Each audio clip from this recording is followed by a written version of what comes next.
confidential student records strewn with frosting, a locked door to keep unwelcome visitors out. Was it too dramatic or entirely justified?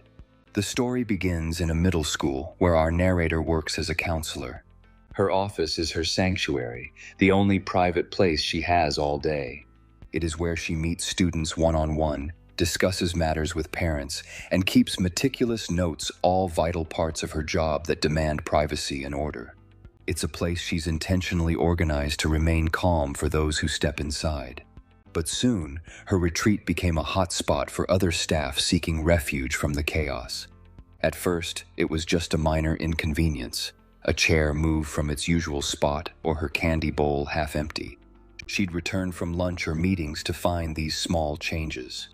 It progressed swiftly, though. She discovered teachers venting in her office, drawn by its tranquility compared to the crowded lounge. Every time, she received the same reasoning, a quick apology, and the assurance that they were only there for a moment. Things quickly escalated. Pens and tea started disappearing, but that wasn't the worst of it. The day she returned to find a teacher eating soup at her desk was unsettling.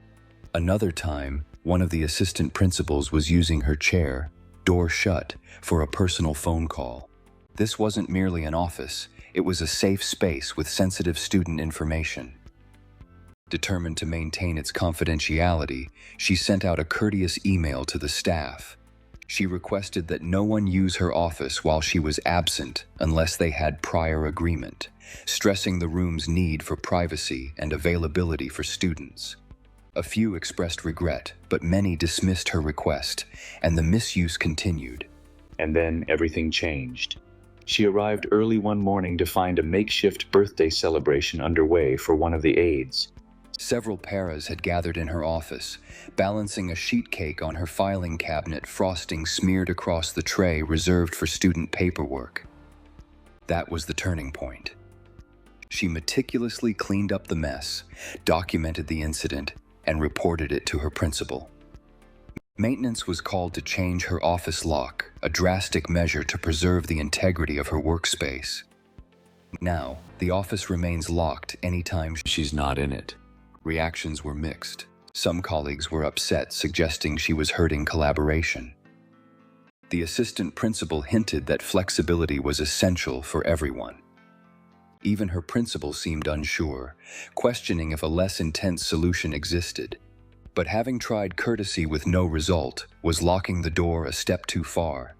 As the comments came pouring in, they painted a portrait of the story's impact. "Can you believe this response?" one commenter noted emphatically. "You are not the jerk.